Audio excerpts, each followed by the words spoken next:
sadar akan final destination of life, ya, destinasi akhir hidup kita sebagai manusia. Ya. Ternyata perjalanan kita ini masih panjang, Pak. Karena hidup kita ini untuk sampai ke final destination, destinasi akhir, tujuan akhir, harus melewati 13 terminal. Ya, 13 stopovers. Banyak sekali, Pak. Dan kita sekarang, saya, Anda, ibu-ibu di belakang, kita semua ini baru sampai ke terminal ketiga. Masih ada 10 terminal lagi yang harus kita lalui nanti. Nah, terminal pertama namanya alam ruh. Terminal kedua namanya alam kandungan atau alam rahim. Terminal ketiga alam dunia sekarang ini. Kita berada di sini sekarang. Terminal keempat alam kubur.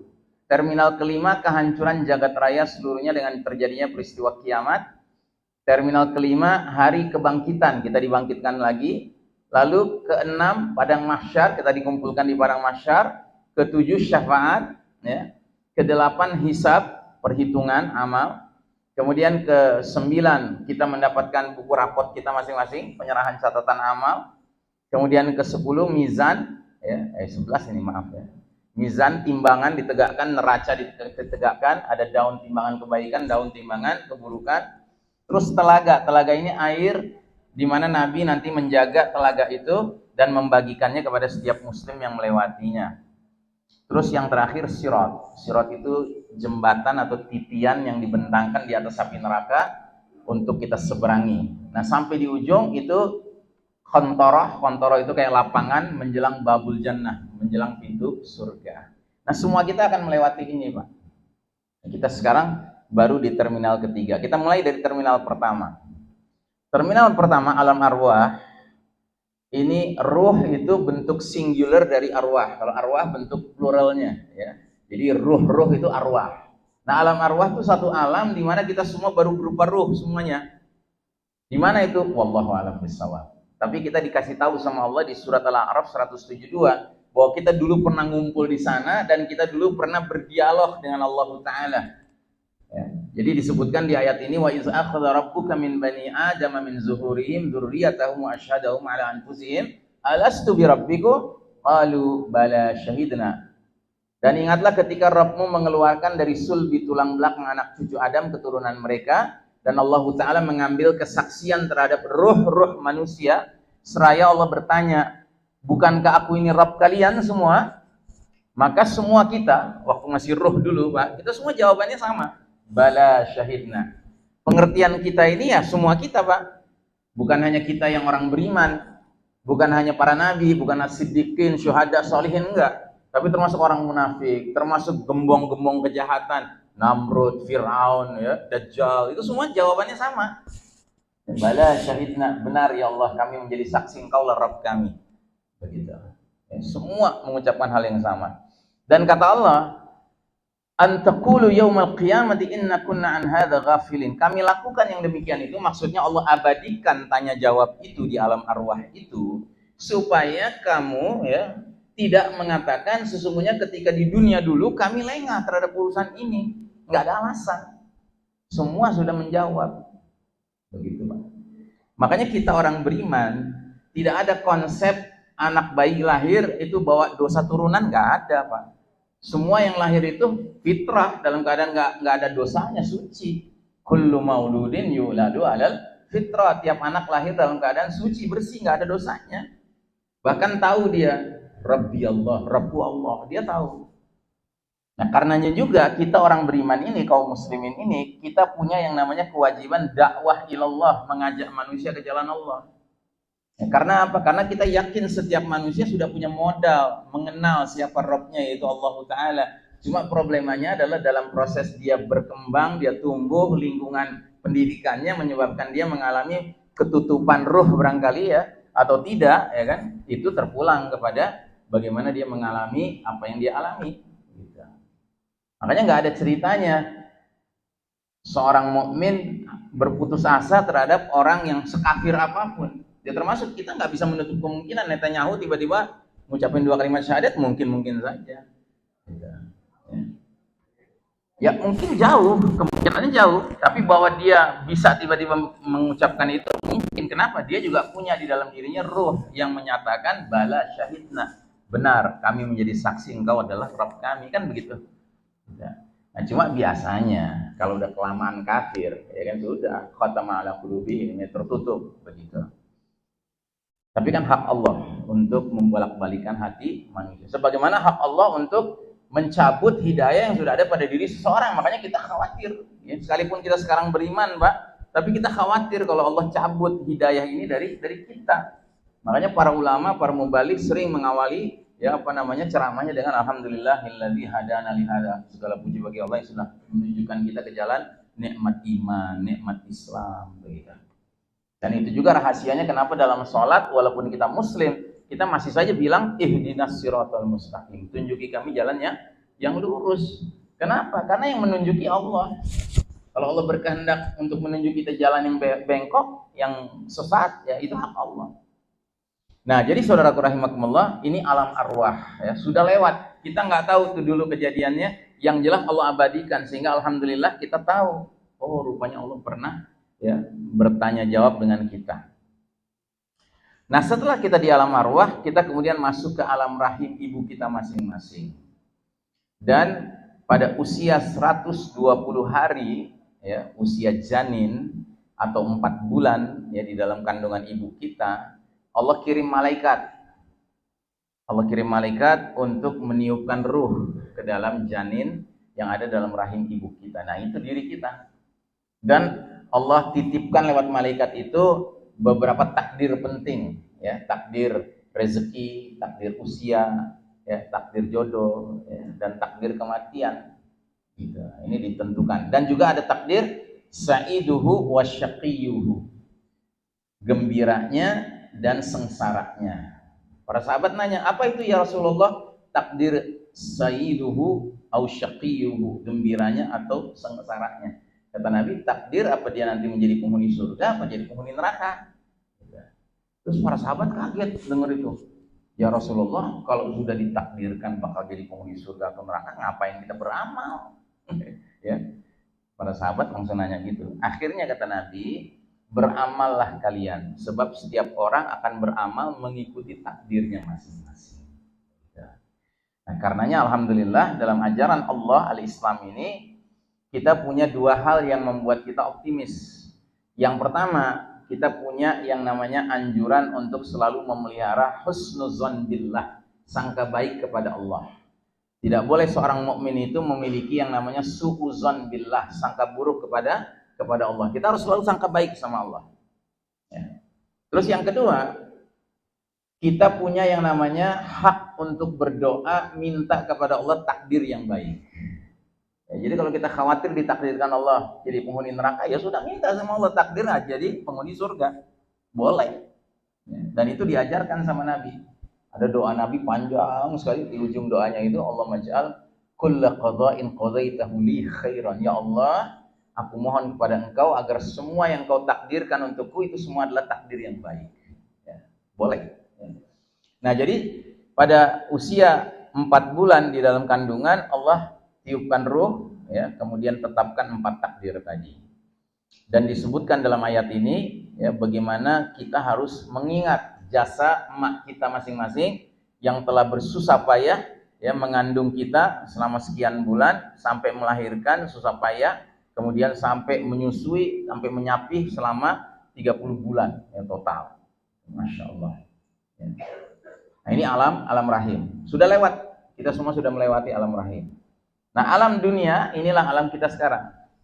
Dan di alam dunia inilah satu-satunya alam di mana kita memiliki yang namanya freedom of choice, kebebasan untuk memilih.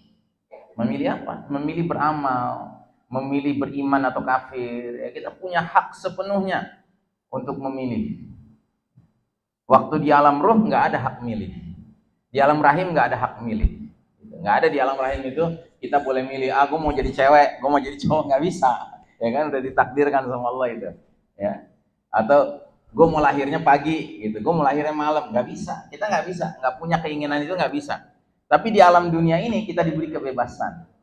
Dan kebebasan ini yang paling penting adalah kebebasan untuk milih antara iman atau kafir. Makanya diabadikan di surat Al-Kahfi, ya kan, ayat 29. Wa qulil haqqu mir rabbikum faman syaa'a falyu'min wa man syaa'a falyakfur. Maka katakanlah, wahai Muhammad, kebenaran itu datangnya dari Allah Rabbmu. Barang siapa menghendaki untuk beriman, hendaklah dia beriman. Dan barang siapa menghendaki jadi kafir, biarlah dia kafir. Nggak ada paksaan, Pak.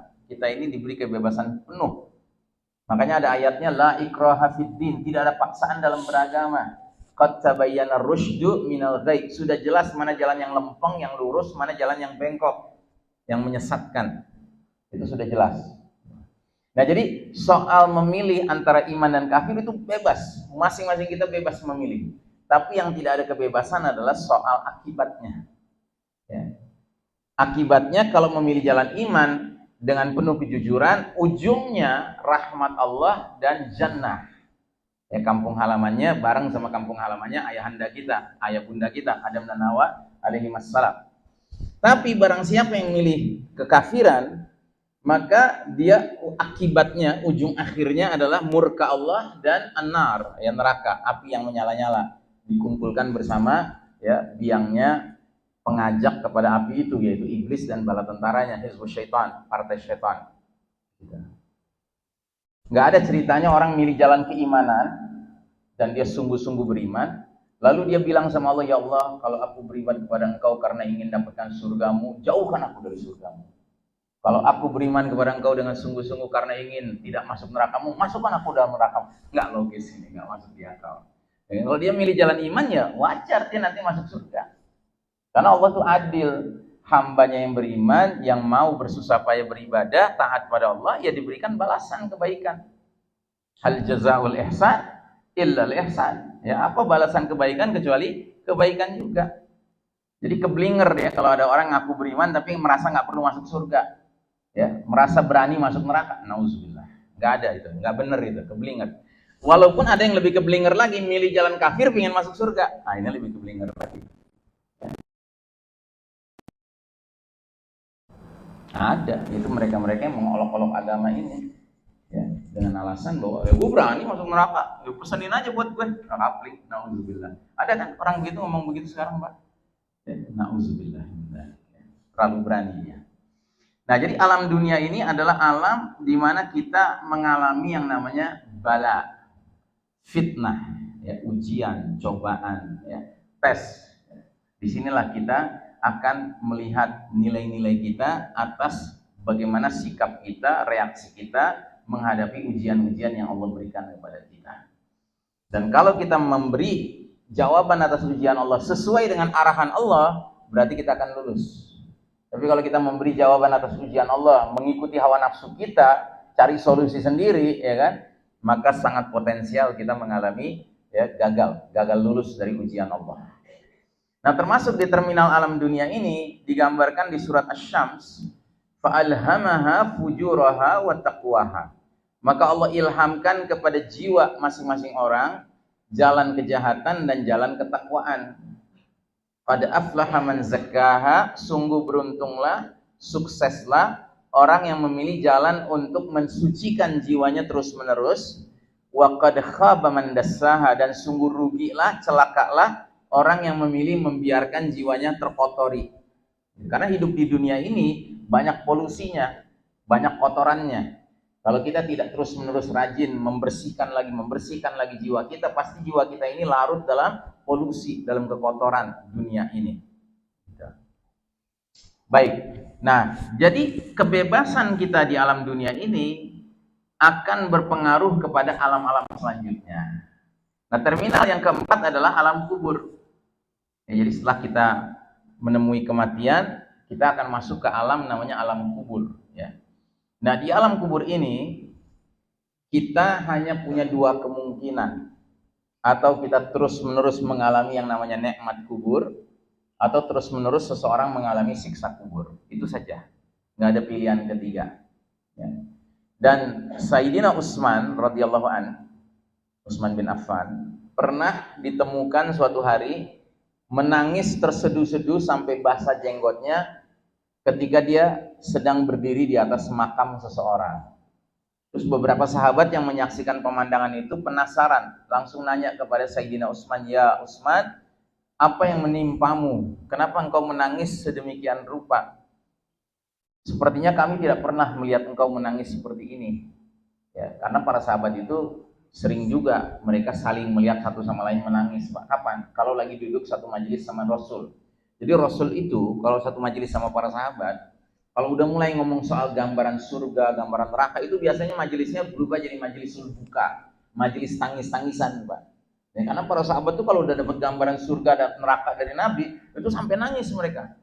Nah, jadi mereka pernah lihat Utsman juga nangis di situ, tapi nggak pernah Utsman nangisnya kayak hari itu dia ditemukan lagi berdiri di atas kuburan. Ditanya, "Kenapa engkau menangis seperti ini?" Maka dijawab oleh Utsman, "Innal qabra awwalu manzilin min manazilil akhirah. Fa inna jaminhu fama ba'dahu aisar minhu. Wa ilam yanju minhu fama ba'dahu asyaddu minhu." Sesungguhnya alam kubur itu adalah terminal pertama dari terminal-terminal alam akhirat. Apabila seseorang selama di alam kuburnya ya itu merasakan kemudahan, maka sesudahnya itu lebih mudah lagi. Tapi sebaliknya, bila mana dia di alam kubur saja sudah mengalami kesulitan, maka di terminal-terminal selanjutnya lebih sulit lagi. Itu yang membuat Utsman menangis ya. Terus Utsman membacakan hadis Nabi yang berbunyi, "Ma ra'aitu manzaran qattun illal qabru afda'u min." Aku tidak pernah melihat suatu tempat yang lebih mengerikan daripada pekuburan. Jadi Nabi itu pernah berdoa, "Ya Allah, izinkanlah umatku mendengar suara-suara di bawah tanah." Dan ternyata nggak dikabulkan sama Allah. Ternyata nggak dikabulkan karena Allah tidak ingin seorang Muslim mengabaikan jenazah saudaranya. Kalau kita bisa dengar suara di bawah kubur, nggak ada seorang pun di antara kita mau masuk ke liang lahat ngurusin jenazah saudaranya kan? Karena mendengar suara yang mengerikan di dalam kubur. Baik. Nah, jadi di alam kubur. Nah, di alam kubur ini manusia cuma mengalami dua kemungkinan. Yang pertama, mereka-mereka yang merasakan nikmat kubur berupa apa? Berupa pagi sore dia diperlihatkan sama Allah tempat tinggalnya di jannah nanti. Lengkap rumahnya, penghuninya, keluarga dia yang juga beriman bersama dia, anaknya, istrinya, orang tuanya dan seterusnya, sama perabotannya. Dan dia tahu ini rumah dia. Dan dia ingin sekali ke situ. Tapi nggak bisa karena ada hijab antara dia dengan rumahnya itu. Hijabnya apa? As-sa'ah, peristiwa kiamat.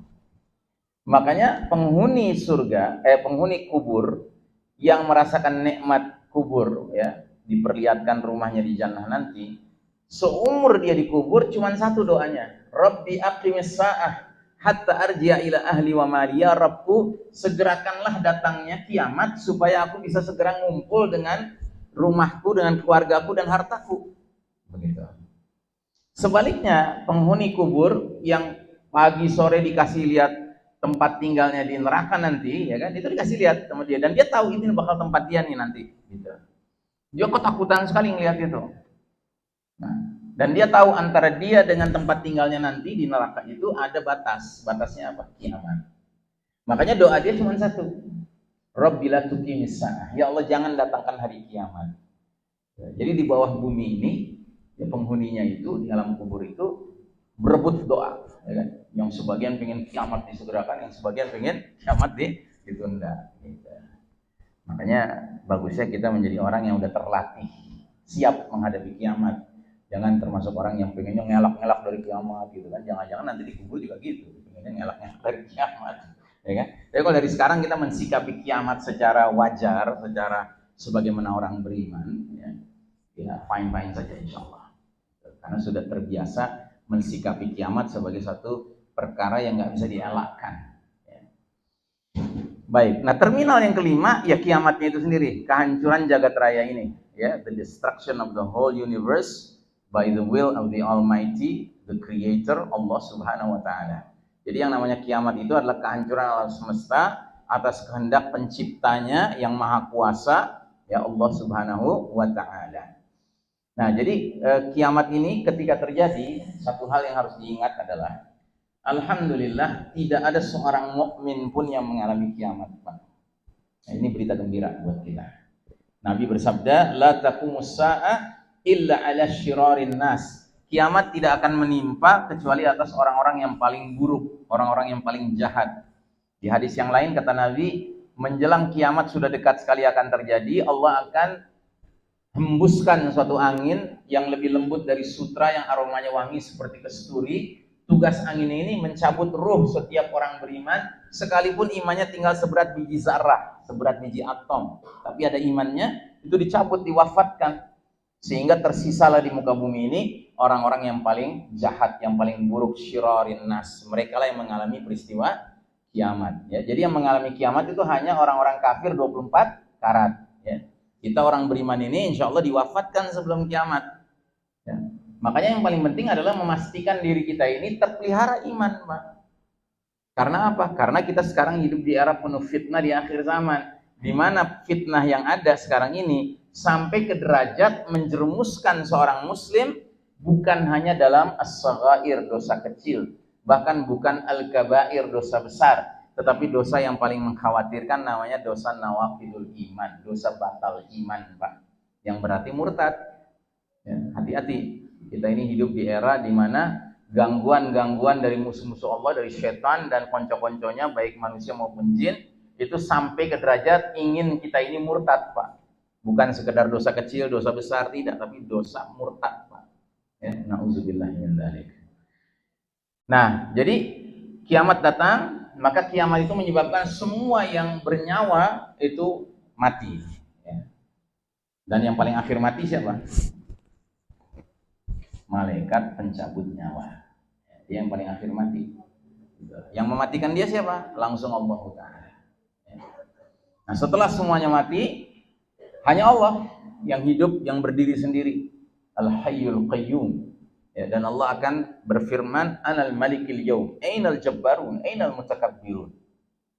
Akulah ya, raja satu-satunya hari ini. Mana itu Al-Jabbarun, Al-Mutakabbirun? Mana itu orang-orang yang suka memaksakan kehendak mereka, yang suka menyombongkan diri? Siapa biasanya yang suka memaksakan kehendak dan menyombongkan diri? Siapa? Penguasa kan? Penguasa. Dan kita hidup sekarang ini di era fitnah yang paling dahsyat sepanjang sejarah akhir zaman, yang disebut oleh Nabi sebagai era kepemimpinan mulkan jabriyah, penguasa-penguasa yang memaksakan kehendak mereka. Penguasa-penguasa yang bukan menegakkan kehendak Allah dan Rasulnya.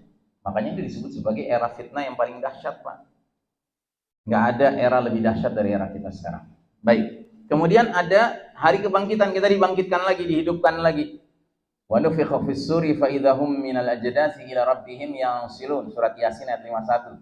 Lalu ditiuplah sangkakala kedua kalinya. Kalau yang pertama kali tadi tanda kiamat mau berlangsung, kalau yang kedua kali tanda kita dibangkitkan lagi, dihidupkan lagi. Maka seketika itu manusia keluar dari kuburnya masing-masing dalam keadaan hidup menuju kepada Rabb-nya. Ya. Terus kita dikumpulkan di terminal ke-7 di padang mahsyar, yang mana disebutkan yuhsyarun nas yaumal qiyamati ala ardin bayda afra'a qursatin naqiyyi laisa fiha alamun li ahadin. Pada hari berbangkit, kelak manusia akan dikumpulkan di bumi yang sangat putih berbentuk bulat pipih. Bulat pipih itu kayak gimana sih, Pak? Hah? Kayak piring ya Pak, bulat pipih gitu ya. Ya. Saya kira bukan hanya nanti ya, sekarang juga begitu sebenarnya. Ya. Cuma banyak orang nggak tahu aja. Baik, ya. Datar tanpa ada tanda petunjuk bagi siapapun di atasnya. Jadi nggak ada petunjuk, nggak ada istilahnya, nggak ada gunung, nggak ada bukit, nggak ada yang nanjak, itu nggak ada. Ya. Termasuk nggak ada yang turun, nggak ada lubang, nggak ada jurang, datar rata semuanya. Gitu. Kita dikumpulkan di situ. Dari ayahanda kita, ibunda kita Adam dan Hawa alaihi wassalam sampai manusia terakhir. Ya.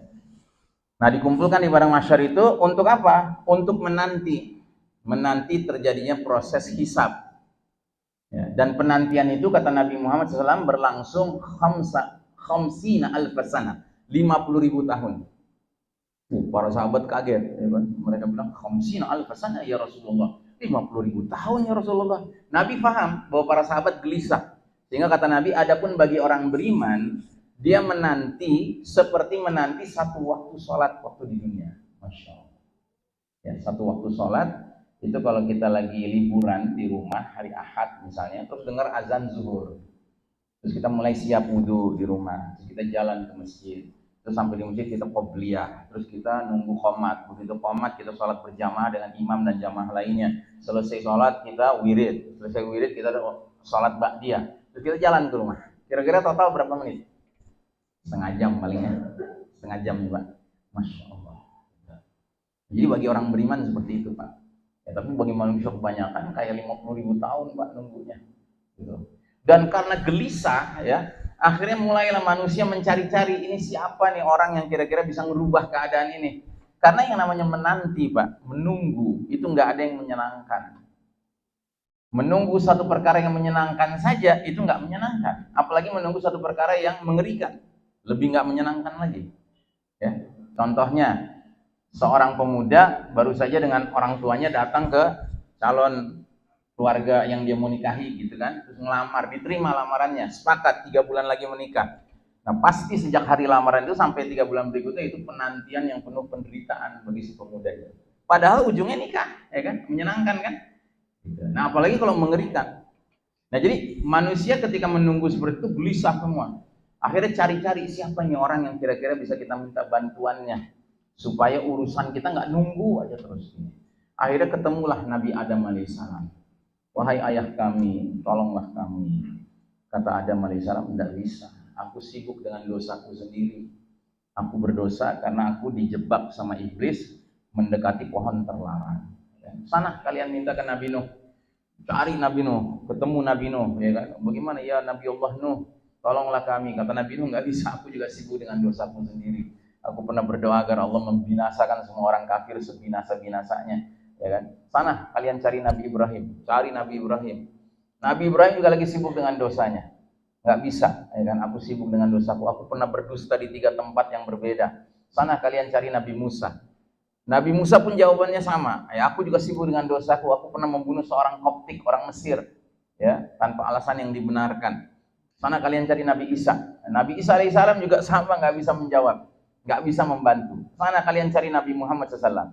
Nah, begitu ketemu Nabi Muhammad SAW, akhirnya mereka mendatangi Nabi Muhammad SAW, maka mereka berkata, ya Nabi Muhammad, anta Rasulullah wa anta khataman nabiyyin, kau Nabi terakhir. Dan Allah telah berikan ampunan kepada engkau atas dosa yang telah lalu dan yang akan datang. Mintalah syafaat untuk kami kepada Rabb-Mu. Tidakkah engkau lihat kondisi kami? Ya. Nah, Nabi jawab, analis syafa'ah, analis syafa'ah. Akulah untuk syafaat. Jadi aku ini memang ya untuk syafaat.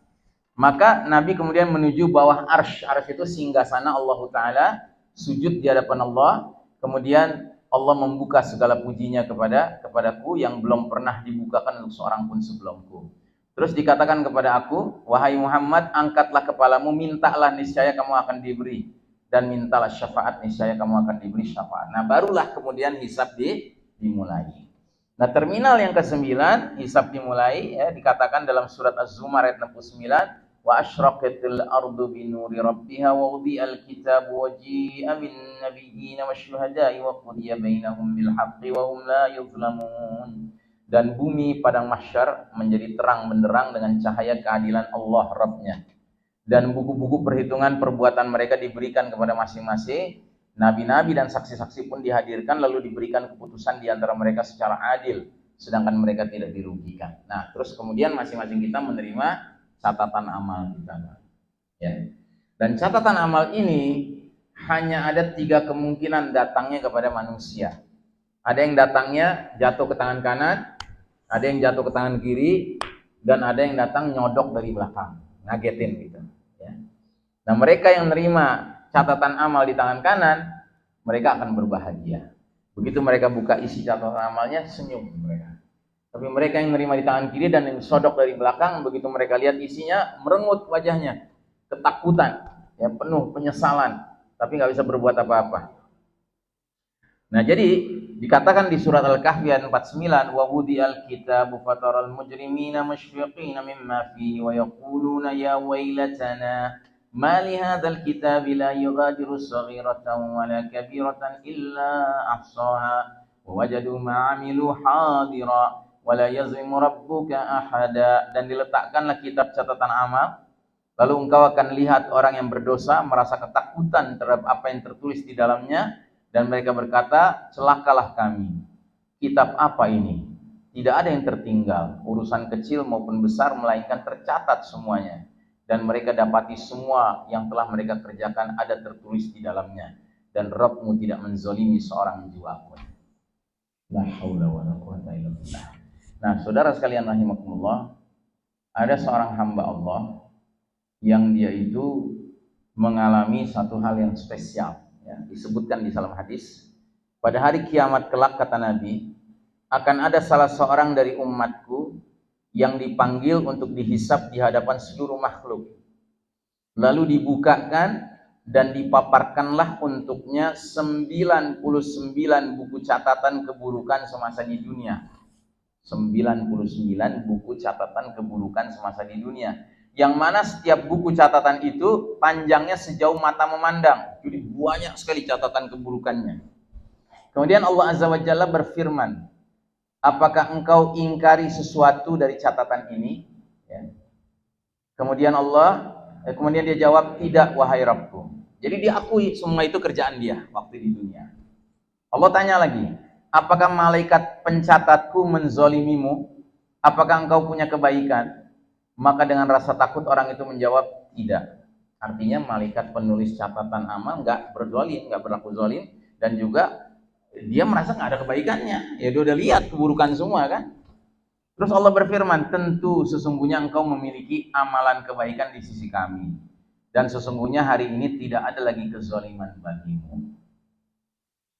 Maka dikeluarkanlah untuknya kartu, ya, lembaran kecil bertuliskan asyhadu an la ilaha illallah wa asyhadu anna muhammadar rasulullah. Jadi syahadatain, ya.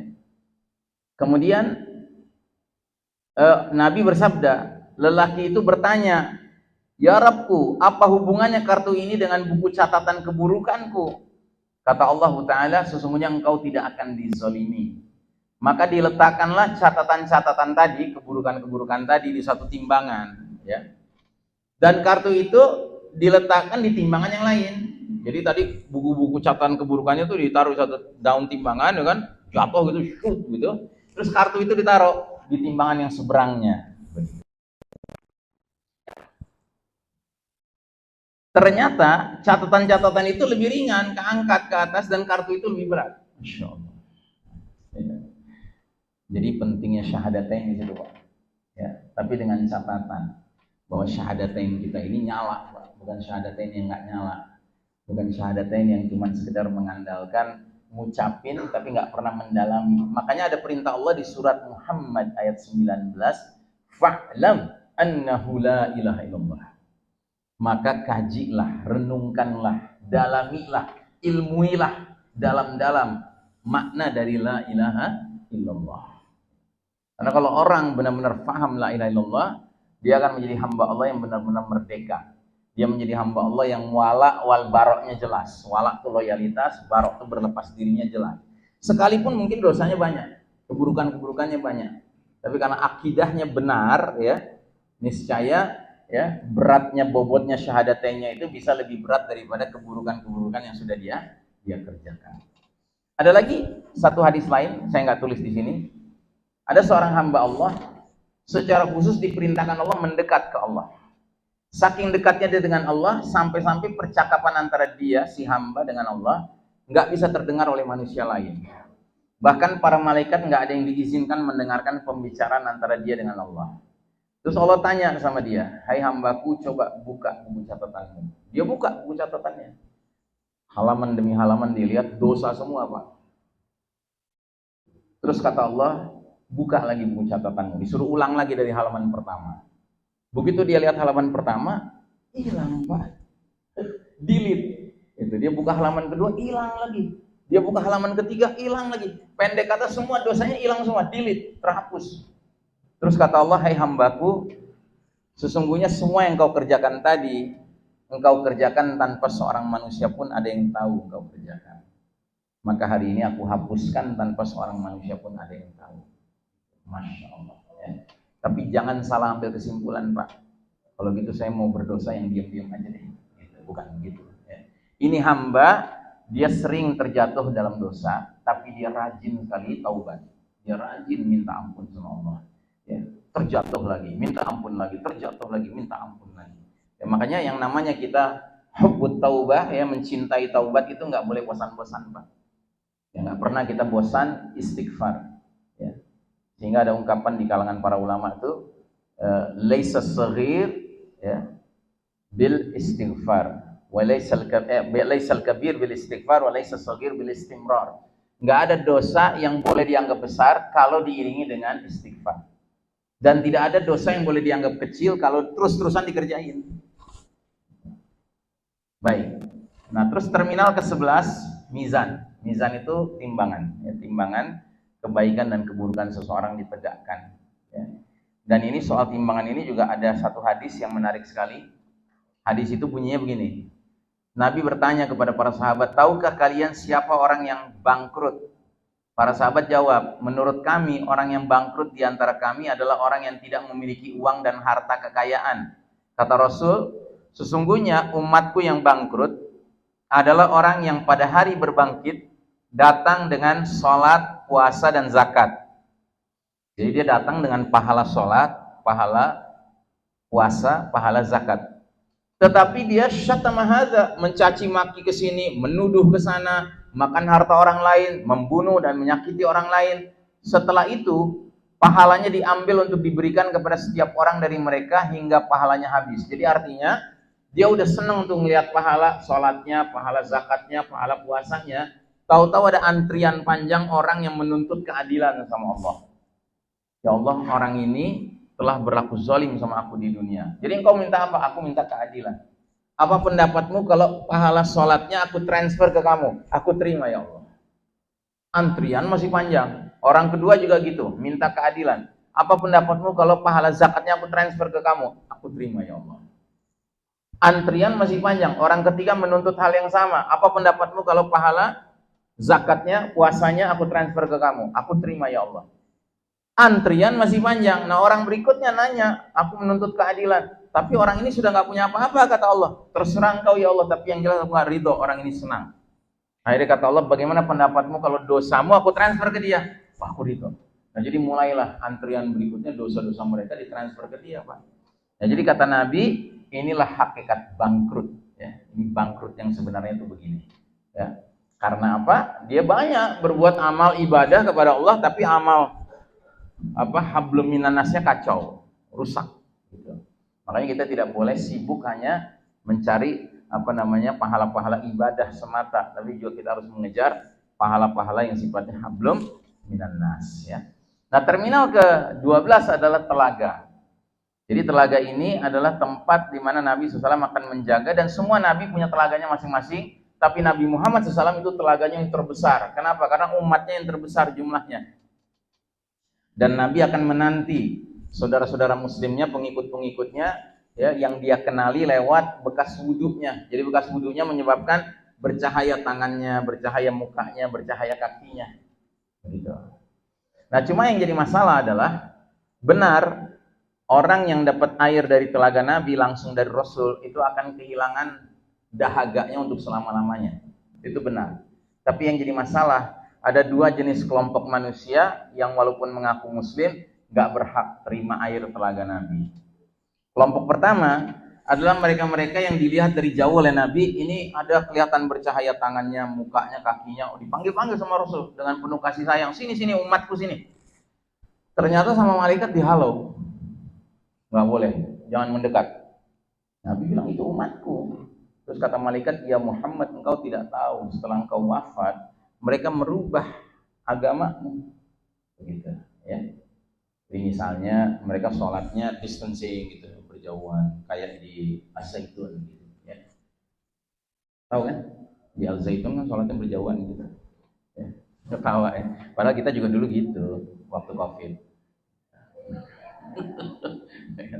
Nah, jadi ngerubah agama Allah, dirubah. Soft, barisan, sholat, campur laki perempuan, ya. Kan merubah. Nah, begitu Nabi diberitahu sama malaikat, ya kan, bahwa mereka merubah agama, kata Nabi, menjauh kalian, menjauh. Jadi itu kelompok pertama. Nggak berhak terima air telaga Nabi karena merubah agama al-Islam ini. Sambil tetap dibilang ini Islam. Bukan Islam lah itu. Nah, kelompok kedua adalah mereka yang kata Nabi, apakah kalian sudah dengar bahwa nanti sesudahku akan muncul umara, penguasa-penguasa, yang barang siapa mendekati mereka, satu, membenarkan dusta mereka, dua, dan mendukung kezaliman mereka, falaisa minni walastu minhu, maka dia bukan dari golonganku dan aku bukan dari golongan dia, dan dia tidak berhak mendekati air telaga. Tapi barang siapa menghadapi umara seperti itu, tidak mendekati mereka, tidak membenarkan dusta mereka, dan tidak mendukung kezaliman mereka, fahuwa minni wa ana minhu, maka dia bagian dari aku dan aku bagian dari dia, dan dia berhak menerima air telaga dariku. Ya. Nah, jadi saudaraku rahimakumullah, ini dua golongan manusia yang harus kita waspadai, jangan sampai kita masuk ke dalamnya sehingga kita di terminal 12 nanti tidak berhak menerima telaga air dari telaga Nabi Muhammad SAW. Ya. Nah, yang terakhir sirat. Jadi sirat ini titian yang dibentangkan di atas api neraka yang wajib diseberangi oleh setiap orang yang sudah mengucapkan kalimat tauhid, ya. Dan titian ini secara logika dunia tidak make sense untuk diseberangi. Karena dikatakan dalam satu hadis, ya, lebih tipis dari sehelai rambut, lebih tajam dari sebilah pedang. Gimana caranya kita nyebranginnya, Pak? Ya, dia lebih halus dari sehelai rambut, lebih tajam dari sebilah pedang. Dan kita harus nyebrang di atasnya. Nah, ternyata orang bisa menyeberanginya karena iman dan takwanya yang akan dirubah menjadi cahaya. Semakin banyak iman takwanya, semakin banyak cahaya yang jadi kendaraan dia untuk menyeberanginya. Kalau iman dan takwanya itu setinggi gunung gitu ya cahayanya, maka dia akan menyeberangi titian itu, sirat itu kayak kilat, tahu-tahu sudah di ujung. Tapi mereka-mereka yang iman takwanya berupa cahaya yang cuma sampai kepalanya, ya bukan cuma sih sampai ke kepala gitu, itu kencang juga, tapi kencangnya kayak kuda lari gitu. Nah, mereka-mereka yang kurang dari itu kayak onta, agak pelan jalannya. Nah, yang paling lamban geraknya adalah mereka-mereka yang cahayanya itu hanya di ujung jempol kaki. Itu pun on off, nyala mati, nyala mati. Siapa mereka ini? Al-munafiqun, orang-orang munafik. Kan mereka mengucapkan kalimat syahadat juga kan? Tapi mereka menipu Allah, hendak menipu Allah. Sehingga sama Allah ditipu juga mereka.